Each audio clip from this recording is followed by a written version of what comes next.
searching for this all my life. You're just my type. I've been looking for a boy who can treat me right. Your dark hair, but those eyes so bright. Hello, everyone, and welcome back to another week of Scheananigans. Kiki and I are joined in the studio by a very special guest this week. She's been a storyline, a headline, and a full-on lightning rod. But today, she's here as herself. From teen mom to business builder and boundary setter.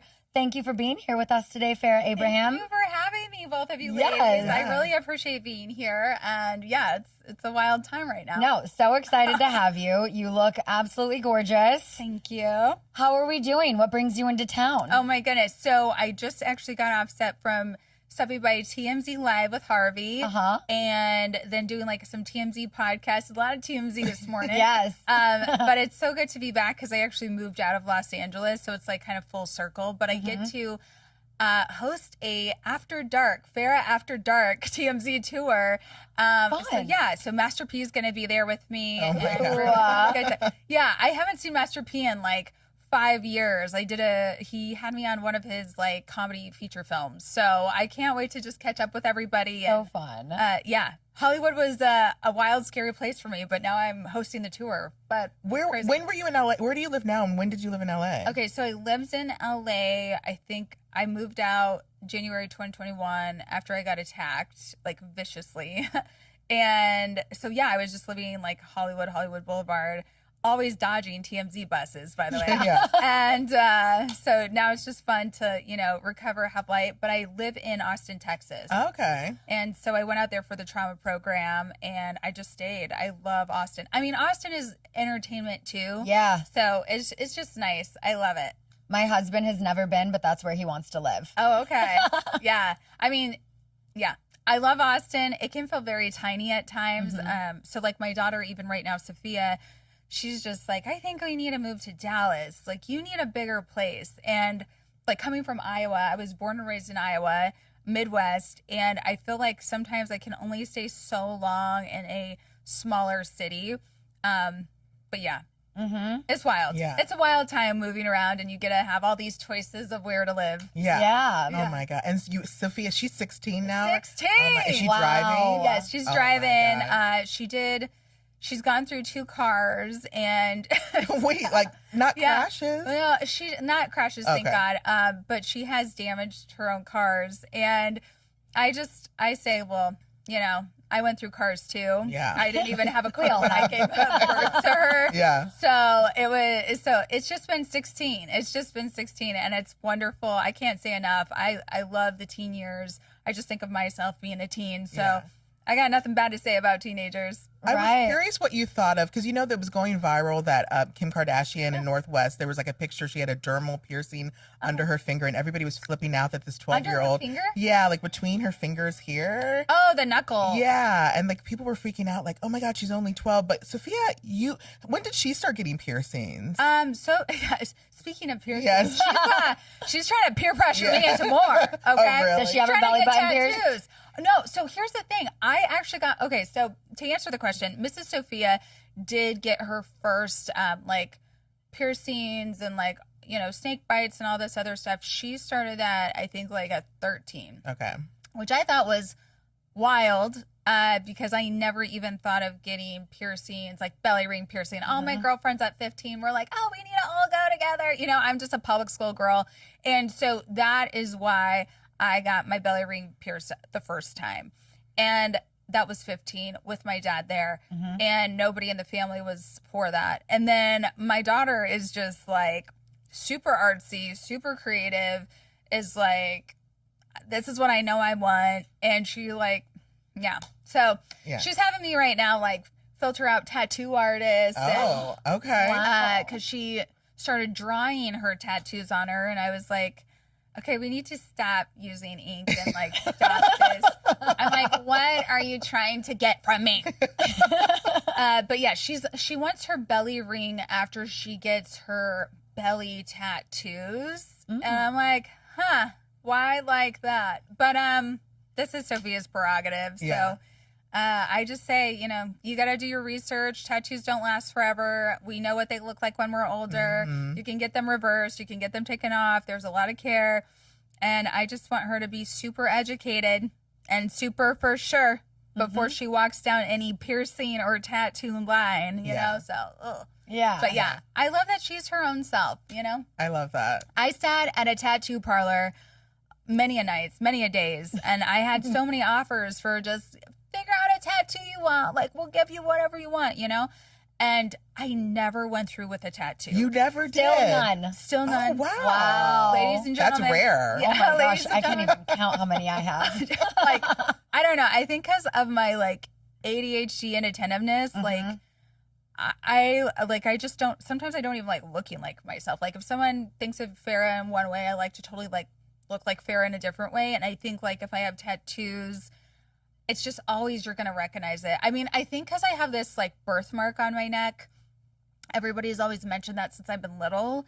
It's like, I just don't like a mark because I have this birthmark. And so I think, yeah, tattoos and marks, me and that. Yeah. Okay.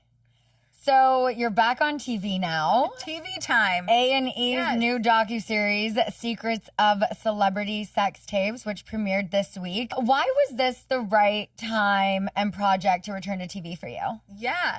I think this was the right project and the right timing. I didn't choose the timing, so I wasn't self-willing it. It just is what it is. It's an alignment.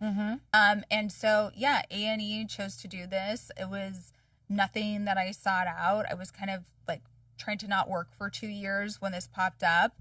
And you know what I realized from going on to that set and then getting this interview done and like leaving this set is that I knew inherently, because I was, I don't know, like my coaches or like people who were guiding me in my life were like, you need to step back and, you know, maybe this isn't for you anymore, television. And I left there knowing innately TV is for me. I love TV. There is a reason that I'm supposed to be doing television. And if that's to impact people's lives, help women on their journeys or men on their journeys somehow, some way, I need to share my life. So yeah, I think A&E, Secrets of Celebrity Sex Tapes, there is no better time for this because I never got to sit down and think of, you know, like self-compassion, insecurities, all of these things that have really been happening. And like, they call it like a hula hoop at like a trauma center, but your family and your base of life. And we go through all of these layers of, you know, like how we create our own mindsets and our brains and how these things happen. And I think a lot of the time, like, again, people love to sensationalize a sex life and not actually see it as, whoa, what is really lying underneath of why someone would feel okay to do something or why they choose what they choose in their business, in their personal life, what's really going on with them. And I love that they sat down and they did that. Yeah. If you don't sit down and dive deep into something, you will really never know. Absolutely. Yeah. I love the reason why you said you love doing TV because I completely align with that. And it's nice to hear someone else say that that's why they like doing it. You know, some people who I've been on a show with, they enjoy the fight. They enjoy, like, that gets them off. And I'm like, no, I like to share my experiences to help other women feel less alone and all of that. So I love that. The woman journey. It can Yes. be lonely at many of times, you know? And did you feel that way? I mean, when 16 and pregnant came along, were you already having that thoughts like, I want to share this because like I want to be able to like help other teenage girls who might be in this position, or had you not gotten to that place yet? Oh, yeah. If you guys see my casting tape, they have those online. The Wait, I wanna 16 and see pregnant casting tapes, I specifically say I am sharing my life so others know, like, no matter what they go through, they can make it. They can make something of their lives. They can get through hurdles or anything. And I still live by that same message today. And I think that is like in your life, you feel like you're fearless, but then you get things that will literally knock you off your course of what you think you're going to go live. And can you pick yourself back up every time and start over and keep going towards like your best self, whatever that looks like for everyone. And I have done that. And it's like a promise to myself that it's, you know, sometimes people let themselves down. They're like, oh, I can't do this, or, you know, we blame something, this and that. And I feel like that has held me very accountable. And also, right, the fun competition of having other peers on a TV show who say they're going to do the same thing and then they don't. But I feel like that has been always top of mind. And I have to say 16 years later from making that casting tape to now, Yeah. and what I've lived through and still feeling like I'm in one of my primes of my life, that is, I'm always amazed. Like I'm sitting down now doing a memoir book over it, and I am always amazed by the girl or the woman that I have become. And I think everyone should get to reflect on their times of their lives, men, women, young girls, young boys. It is amazing what you will go through in this big life. And that's why I think sharing it is like a serious thing. And like everybody's like, oh, I haven't lived life. I haven't done this. I shouldn't be able to share. I think no matter where you are, you should write a book. No matter where you're at, you should just share your life. You should go on live, have a Instagram group or a Zoom or a Discord, because you don't know who you could actually really help. So I love that. And I am so blessed that I did that. Wow. I love all of that. Seriously. I feel like have you done like a lot of self-help over the years? You were talking about, you did this, like, is it a 12-step trauma program? Yeah, intensive healing, Makana Path, shout out to them. And yeah, so it is based in 12 steps. I think a lot of people, though, when I say 12 steps, sadly, they only think of like, Alcoholics Anonymous. And I want to just say 12 steps, like with Tony Robbins or Brene Brown's, they all went to 12-step programs. And what they did was then formalize it into apps, books, programs. And you do that for, food eating disorders, coke disorders, focus, if you have time management. Everything of success is based off of the 12-step principles. So please do not hinder yourself by thinking it's for one thing. And I think like that's the sad education or the miseducation is it's only for one thing. But yeah, I've been teaching my daughter all these good things too. Yeah. And I really hope that she has a better life. So, yeah. That's amazing. Seriously, I'm obsessed with everything you just said. It's like the reason why I wrote a book, and I agree. So having agency over your own narrative and putting it out there, like, good for you. I can't wait to read it. Yeah. I think that's what I also loved about like the A&E, Secrets of Celebrity Sex Tapes. It was the finding of your agency. I felt like I was so, because people are like, oh my God, it was planned, right? They always think like everything is planned in your life. Or some of my cast members are like in disbelief that something horrendous happened to me, but because I made it out a good thing, something bad didn't happen to me. And I think like finding my agency was, I guess the whole synergy of the Secrets of Celebrity Sex Tape is how all these layers helped me find my agency and speak up when other people would say or do things around me trying to control my narrative, which is non-consensual. It's like very rapey vibes. And I think finding that agency and fighting through, whether it was a crew, my family, just odd different people along my journey here, with smear campaigns about my career and my life, finding your agency, if that's one thing you get from this podcast, absolutely, is that and that show. So yes. Yeah. I love that. Do people like meet you now and like they say like, God, I had such a different impression of you? Because like, no, it's so funny because it's like, like when you think about like how you were, I guess, portrayed on like Teen Mom and all of those things. But when I look back, I'm kind of like, okay, well, she's the one that only has one kid. She has a lot of businesses. Yeah. She's financially stable. Yeah. You were financially stable even on Teen Mom. You were opening up yogurt shop, like all of these things. Yeah. And like a lot of them didn't turn out like that. I mean, it's just interesting, sort of. Yeah, it is very interesting. It's like a good case study. Yeah. That's what I really love about looking back. What was the question? Sorry. Do people come up to you now? Oh my God. Do people come up to you now and they say like, God, I had such a different impression. You were just so different than like what I thought you would be. You know what is great about that? Even my attorneys, like when I flew in one time recently for a court thing, my attorney who I had represent me was like, oh my God, you're actually really pretty. Like I get like such a backhanded compliment. Yeah. I'm like, wow. I hear that so often, if not all the time, every day. But I also, like, I was in Bath and Body Works with or was it Bath and Body? But I don't even know. We're buying candles and getting soaps and it smells good. Whatever that store is. But like some of the girls will be like, oh my God, you have come a long way. And I think like that is the beauty of sharing the story. You see a transformation, right? People buy like digital marketing.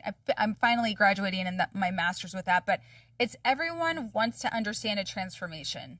Why people buy things online from me, whether it's mentoring or packaging or anything, it's they know that this girl has shown her transformation, and she knows how to get from the lowest of the low time, whatever your low is, to the highest of your prime, and then like keep going and reinventing yourself and doing it for someone else, even my daughter. So I think like transformation is key to see, and I think people should not shy away from that. I think a lot of like me growing up and being raised how I was raised in Iowa was, you go work for the same person your entire life and you retire that way. And that actually did a big disservice in a lot of my family's lives and their successes. But I love them because they showed me hard work ethic. To me, it's harder to go to work, do the same thing every day repetitively for like, I don't know, God only knows, 50 years. And that's it. That is so hard for me to do because I am that entrepreneurial, like, I want to make a concept, I want to sell it, and then I want to move on and I want to keep doing something else, more. And I think that's why I kept leaving the show or being totally fine with leaving the show. And I think in this world of adulting, I am doing better in the adulting arena because I don't know, like my independence, my agency, I was not going to let anyone steal that away from me. And I think if you weren't a teen mom or if you didn't have these struggles that I had, there is still something in someone's life, like whether you're like, I always relate this to like my girlfriends who are in a marriage. And for instance, if you happen to choose the wrong person, but if you happen to choose the right person, it's awesome. I just happen to still be dating.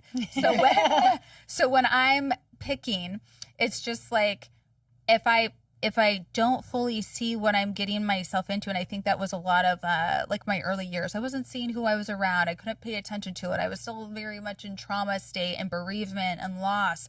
And now that I get to see it fully, I can honestly choose better men. So like I used to just go to like, I don't even know, a dating show, and I wouldn't know their background. And they'd be like, okay, this is great. You guys are now dating, showmance vibes.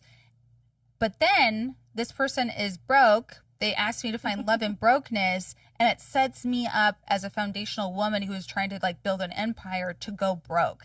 I feel like that is the key concept of like, let's see what we've learned in a transformation and let's just try to elevate your life. I mean, it hurts my heart to see other women find love in brokenness because I know I've been there and then you have to dig yourself out of it and it's hard. It's so hard. So shout out to everyone who's going through their transformations. Yes, absolutely. And on that note, we're going to take a quick little break and we'll be right back. Okay.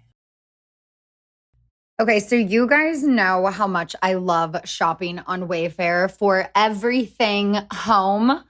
I'm obsessed. I have just made more purchases from Wayfair because there's just always something new to add to my house. Recently, I got some really cute fake accent flowers just to, you know, zhuzh up the house a little. And as summer winds down, it's like time, you know, to get back into a routine you love with Wayfair.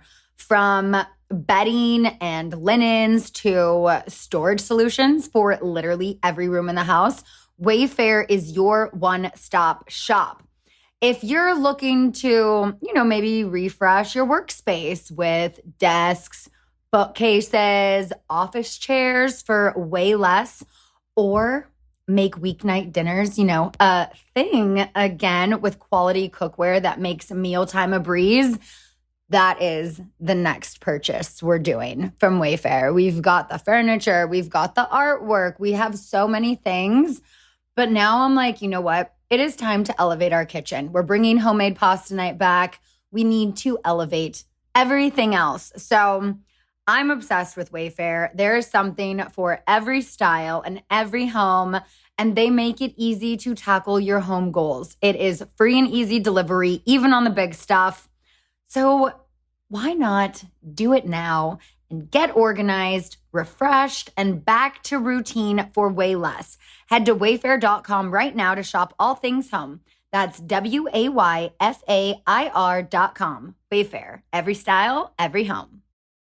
Okay, so when I shop, I am definitely more of an online shopper. I hate shopping in person, trying stuff on and all of that. But this is why I love Revolve. Everything comes so quickly. It's like if I need something for this weekend, I go on Revolve and boom, it's there. And if you have to return it or if you need to exchange it, they send you a label and it's just so easy. So Revolve has so many cute brands, literally over 1,200 brands and over 100,000 styles across fashion, beauty, and home.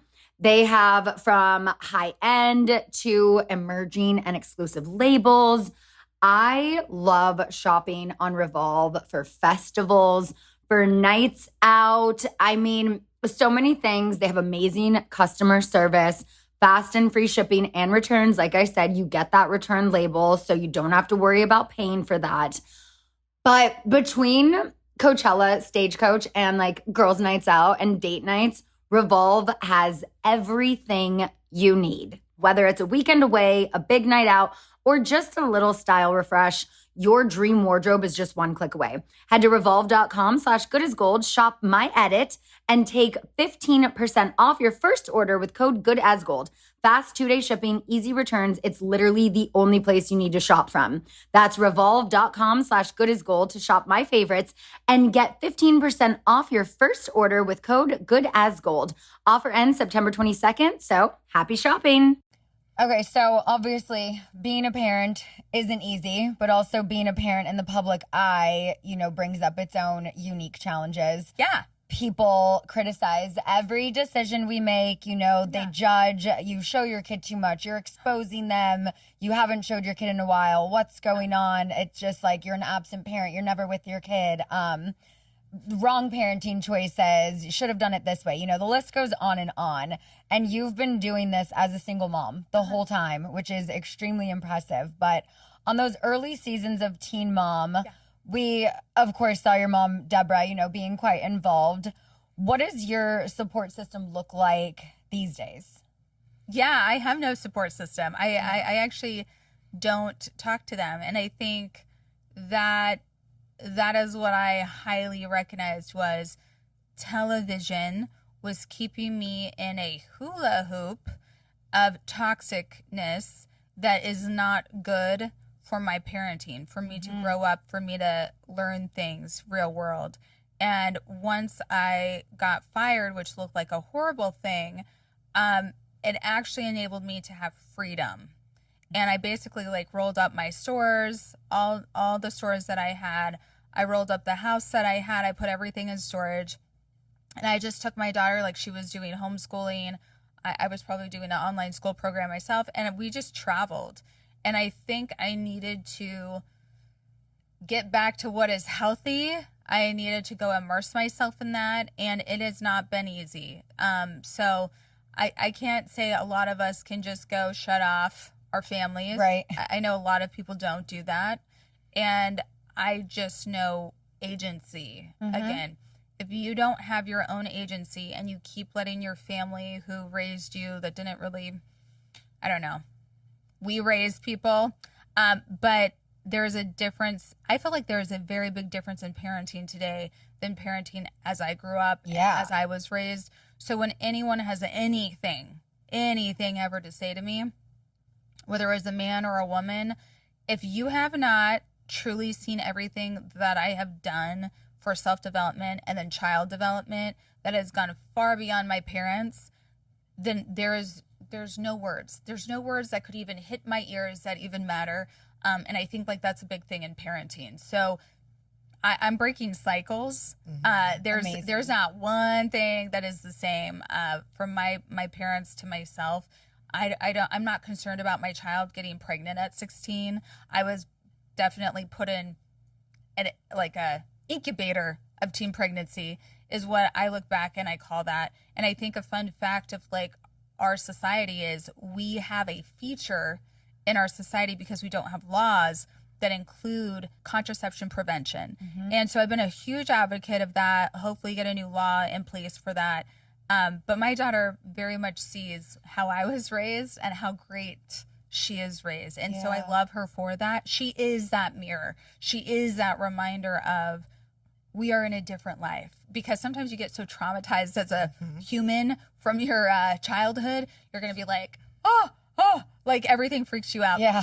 And that's what a lot of my friends and my parents feel like. They feel freaked out. And I just know, like, keeping at bay the parents back helps me know, like, this is where I am presently. This is how good life is. And I am not going back to anything. And I'm not regurgitating that or making my child go through the same thing I did. That is a waste of time. Yeah, breaking the generational cycles. So important. Yeah. I was like curious, because like, were you like really sheltered? Because it seems like obviously you and Sophia have a very transparent relationship. Yeah. So how did like you just kind of like taught that on your own? Because it obviously wasn't something that you like learned growing up. Yeah. I learned a lot about my family when it was just, so you couldn't ignore how famous I was. And I learned a lot of interfamily secrets, and it was from other extended children in the family. So I didn't have a clear view of who I was raised with until I was super famous. And I think you wonder things as a child. You're trying to find words. And like, again, I learned the most words to kind of like articulate what I feel and what I see today at a trauma program. Wow. And I think most of us don't learn the words, our feelings, to be in touch, to have agency from our family dynamic, sadly. And so when someone feels like they could judge or say anything about parenting, I think it's like, well, do you want me to wake everybody up and with the honest to God truth? Because I am one of the best parents I've ever seen in my life. Yeah. Yeah. And I think, obviously people, judged you because then you decided to get into the adult entertainment industry, and they would say like, well, how does that impress upon your child? Like, when did you feel like you had to have conversations, or when did you start having conversations about Sophia? Or do you even having conversations about like, I made these choices and like, but it was the right thing for me? Or like, raising a daughter, it has to be hard. Yeah. I think that's a very important point that you bring up, adult entertainment. So some reporters notice this, but one of the top things that I get requested on adult entertainment sites is almost basically the same pose of which women are giving birth. That was on 16 and Pregnant, for everyone to see me in maybe a sexualized position. And I think we need to just go back to what was going on, not isolate, Farrah decided something. I actually didn't decide that for my life. That put me in a lot of people put me in a very bad situation. Again, I made something, or the best I could out of it. Again, A&E, Secrets of Celebrity Sex Tapes, is diving in on it. But I never decided to be a part of adult entertainment. When you are famous, or like if you have some of your, I guess, intimate moments out on national networks already from 16 and Pregnant, you can't put a genie back in the bottle. You can't, if you have a public status, if you have anything, same way with like court issues that I'm going with right now about consent culture and like non-consent culture. There are things that you can put back in a bottle, and there are things that are just like, this is who the person is. For me, we obviously saw that I did not do a big grand press announcement that I changed my career. You can have smear campaigns that try to ruin your career. So yeah, like, again, I am such a TV personality, like even with comedy and stand-up now that I do, I feel more comfortable just like writing it, go performing it, recording it for a special, than I do getting up on stage and just, doing it for a small audience. So I think I'm always Farrah Abraham TV, but I do always note that people think or impression upon me that I chose something. I very much rode with a wave of a lot of things. And again, finding your agency, you put a full stop to whatever anyone insinuates that is not you. So my daughter very much knows her mom. Yeah. My daughter knows her mom like nobody's business. So I don't ever worry about my daughter being 18 like a little Tay and going and doing an OnlyFans. My daughter knows that I am so successful in that arena as a sex icon that is just that's part of what it is. That's what the world has put on her mom's identity, but that is not her mom's identity. It is just something that lives out there. Like, my daughter will not even do Foot Finder. Like, my daughter will never be in the same position that I was because of her just seeing full on how hard I had to fight to take control over myself from someone trying to ruin my career by saying Farrah's a porn star. And that manager, and again, the porn star who I had that intimate situation with, again, they were X'd out of my life. And if anyone was trying to plot that, put me in that space and put that on me, like they were X'd out completely of my life, and it turned into a legal thing. So yeah, fight for your agency. And if adult entertainment happens to you, like there are ways to get things down. We have AI, we have attorneys, and if no one's listening to you, you have to stand in your own agency. Sadly, some people kill themselves over adult stuff that leaks online, and I just speak on that because let nobody bully you over your body. Like, it is your body. Find that agency. It may take years, it may take time. Some people will never see it, but that is not a you issue, that is the world's issue. Yeah.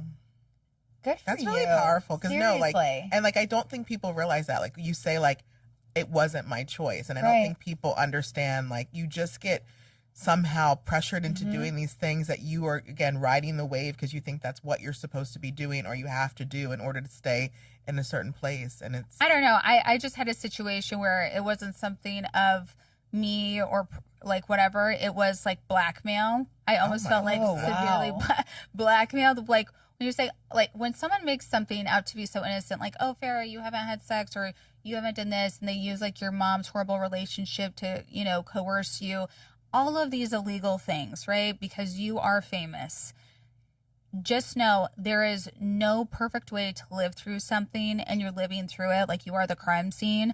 And I have to just say, again, when we talk about taking agency, nothing will be perfect, but how are we going to turn this horrible situation of someone basically blackmailing you? Like, this is to the extent two-facedness. When someone says, oh, I respect your privacy, I'm totally here for you, like, this is our own thing, they leave from being seen with you, and then they go make their own press conference about something that they never consented with you about. It's like very rapey vibes. So what I say is, that's not something I chose. I never allowed anyone to do that to me. I didn't approve of that to be done to me. So again, like, whatever people insinuate or think, this stuff happens to people every day. People blackmail people. People do unconsensual things every day. People don't know how to get control over their own sex lives. So again, like, I can only like praise Secrets of Celebrity Sex Tapes and like breaking that down wholeheartedly to whatever extent we could legally. But yes. wow. Yeah. Speaking of legal, I know this is... Speaking of legal, I'm going into law. No, this is something I didn't remember until we were prepping for this episode. And I mean, I was just floored going back to it. And if you don't want to talk about it, it's totally fine. Okay. But back in 2021, you filed a police report accusing a politician of drugging and sexually assaulting you. Yeah, I have a 7-day trial for that next July. Come and watch, Scheana. I mean, Kiki loves to go to a I trial. do love a trial. I do. First of all, We got our crime watchers. I do. Yeah. But I mean, first I want to say, you know, obviously I'm so sorry that happened to you. That must have been so scary, especially knowing it's like a government figure. So I applaud you for having the strength to come forward. That is not something that is easy to do. But I think you speaking out about that, you've definitely made it easier for other victims to come forward. So I think that is incredible. Yeah. And this man resigned hours after your report surfaced. And since then, I think it was like 15 other women have come forward with similar claims. Yeah. Unfortunately, I guess the California Attorney General said they don't have enough evidence to warrant filing charges on the cases not barred by the statute of limitations. Are you able to discuss where things currently are, or is this where we have to go to court and see? I will say, I look forward to the day of court. I showed up for a press conference for this, and you guys can see it on YouTube or anywhere. I did not know. I thought I would be so strong and I would show up and I could talk so easily about this. And I think today I can probably talk a little easier, but it's because I continue to do trauma therapy. So I've been a big advocate and talker on ketamine therapy. So if you are going through trauma, if you are experiencing like sexual violence of any sort that's non-consensual, I highly believe in ketamine treatment. But I will say I don't feel like talking about everything because I still have to go to court, obviously. But again, like with a lot of my legal things, there is only so much at certain times that can be allotted. And it's there's no fault of Farrah Abraham, I will tell you that. But there are, even my own legal teams or even other people that I have to work with, there's a lot of not seeing eye to eye, and that's sad for rape victims. And if anyone can get through a lot of hard times, it's me. So you will see Farrah will win and Farrah will be up on top. And I do feel like that is important to say, because a lot of the victims are disheartened. They don't have enough proof. They don't have this, that, or the other. Again, it's hard being a crime scene. It is hard being a crime scene. It's hard going to a rape victim center, doing a rape kit on your own. It's hard going against your friends who say, oh, they feel bad for the rapist's family, and you go and you do the right thing. It's hard when your family doesn't know what to do because they've allowed non-consensual, illegal sexual acts, and they didn't know how to behave. It is hard when you are that person who thinks it will never happen to you, and people disarm you in every way, and they do illegal things to you. So I think that is all that really needs to be said here.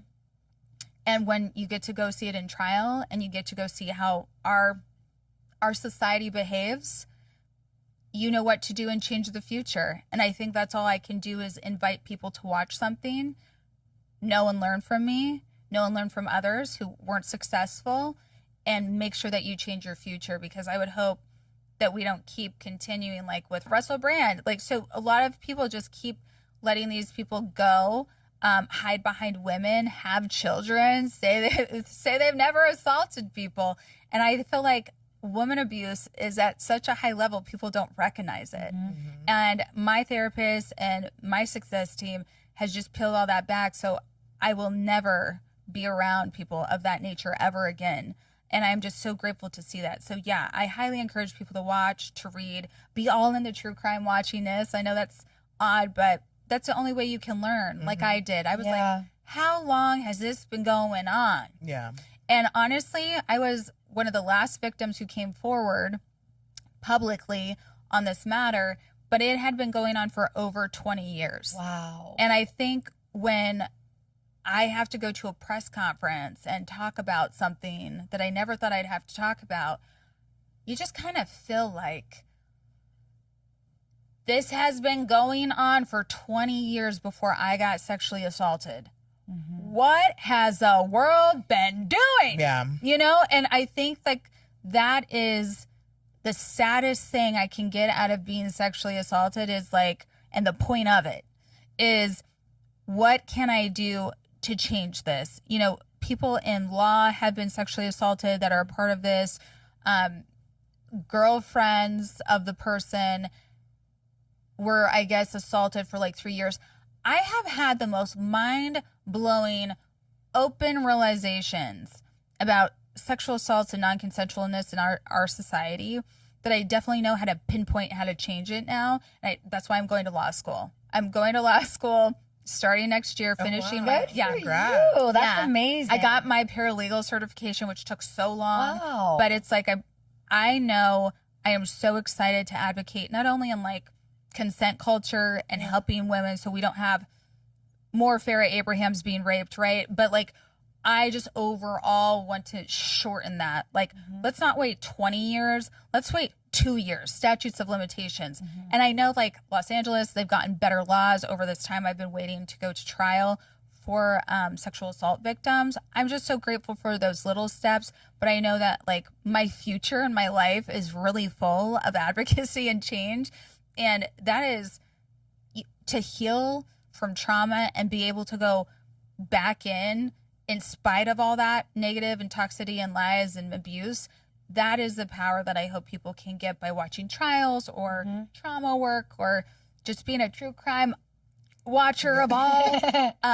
Because I used to watch true crime, and then sadly it's like, oh my God, this is like in my life, and we're getting ready to do like a true crime special on it. And that has just been insightful. So again, I try not to run from all this darkness that is our world, sadly.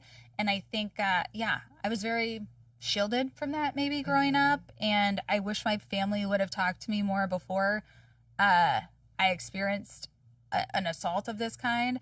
I hope I've changed that in some way for my daughter, and she will not find herself being too kind and being around the wrong people. So yeah. Well, I'm sure you will prevent that. I can't Yeah. imagine anyone would try to like piss you off or get in the way of you. I would Right? be- Coming with a bat. So Mama Bear. Yeah. I'll come to the law with it, but yes. Yeah. Yeah.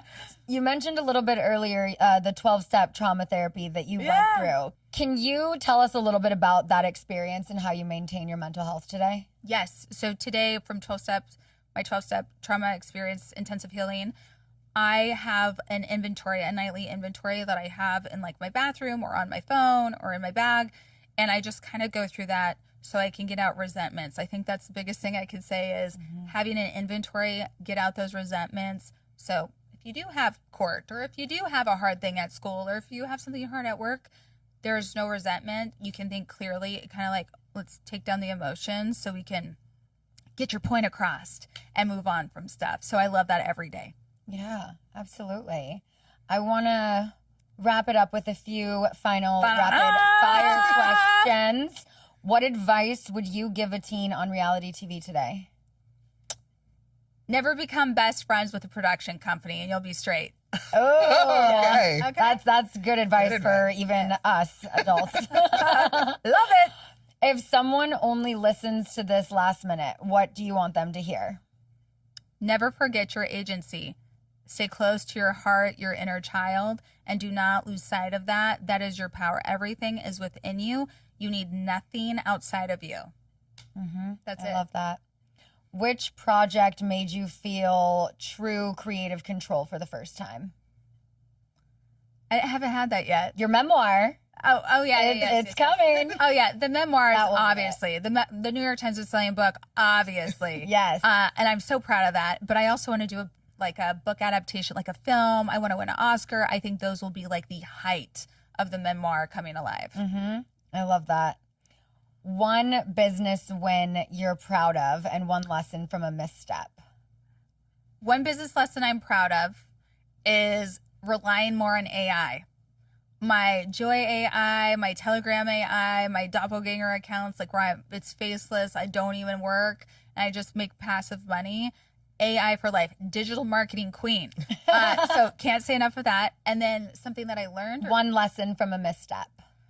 One lesson from a misstep, being a brick and mortar owner of something like in person, and even with cameras and lawyers and all this stuff, your employees will attack you no matter what, even if you gave them pay advances and you're the best boss. So that was my business misstep that I learned a lot from, of being a brick and mortar owner. Okay. A deal you regret saying yes to, and what would you do differently now? I can't even think of any business deal I regret. That's good. Again, I always just try to make something out of a negative, positive. I try to do the best that I can. And I'm just grateful that I have all these contracts from all this business that I've done, because I need that in my law program. So there's nothing. Yeah. Yeah. We've got our own Kim Kardashian. I'm right going to here. make Farrah my life coach, I think. Right? I'm going to be calling you up Yes. on Zoom. I have a Farrah seriously. AI life coach. She's Okay. available 24/7. Girl, I'm already there. I'm also using AI in my law firm if I ever have one. But yes, Amazing. Okay. I mean, that is the future. Yeah. You know? we're here. Yeah, I've got my daughter. She'll take my husband's phone and be like, "Hey, chat, like, tell me about the Milky Way," and she learns so much. Yeah. Who It's needs crazy. teachers? Yeah. Yeah, right? Yeah. That's another thing I wanted to just quickly ask you about. Okay, so what made you make the decision to homeschool your daughter? Yeah, the point of when she was in some of these schools or whatever kind of schools, it was talking about boyfriends and girlfriends. The teachers kind of control it. There was, again, introduction to gaslighting, which is abuse, mental abuse.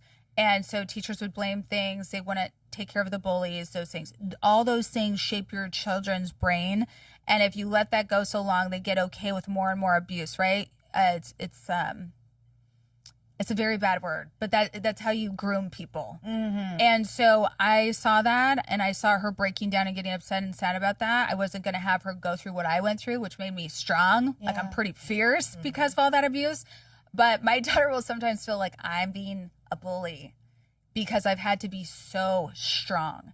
So I think that's why I took my daughter out of that. And so she can keep her softness. And that's what I love so much about where she is now as a homeschool child. So, or adult, young adult. At what age did you pull her out of school?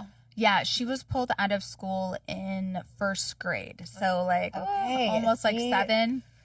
You're going to Brock be is hearing from trying me to- more about this because right now we're applying to the private schools and stuff. We'll get her in for kindergarten. He really wants to homeschool. And so I'm like, It's made the world of difference. I'm going to be asking you for advice in about a year on that. And relationships and how she chooses things. Yeah. I am just so grateful that my child's more advanced than I was in the right direction. So God bless her. Yeah, absolutely. Last question. Is there a boundary you enforce that cost you a job or relationship, but you'd still do it again? Yeah, I play with this boundary every day.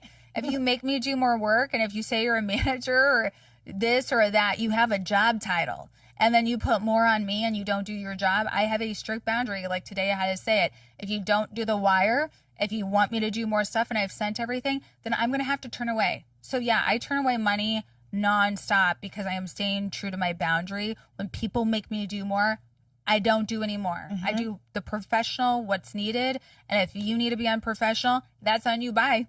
Yes. These are all of the things I needed to hear today. I So know. happy I for you love to it. make this work and do this. No, I think it was manifested. I think it was serendipitous. Agency. Yeah. Thank you for having me. Yeah. That is the Love word you all. of the podcast. Yeah. Agency. We should And now I make it gotta a go watch drinking game. the Secret Lives of what is it? The Secret Lives of Sex I Tapes. gotta go watch. I gotta watch it now. It's a little true crimey, so Yes. check it out. I love it. Okay. On this podcast, we always name a Jack's hole at the end of it. Is there anyone? Jack's Hole, like Yeah. Wyoming? Like a jackass? Jeez, where do I begin? Oh, Gosh, I don't want to just name one. They would actually There's love that so I called them that. many. Yeah, there's so many. you know who you are. Yes, you do. Yes. Well, thank you guys all for listening. Thank you, Farrah, so much for joining you. us today. Thank you, thank you, thank you. Yes, you can catch her on A&E's new docuseries, Secrets of Celebrity Sex Tapes, and follow along with her journey online at Farrah Abraham. And if you haven't already gotten a copy of my memoir, My Good Side, mygoodsidebook.com. My New York good Times side. bestseller. God bless that good Yes. side. Can't wait. Thank you so much. This is Thank great. you. Yes. Bye, everyone. For this all my life.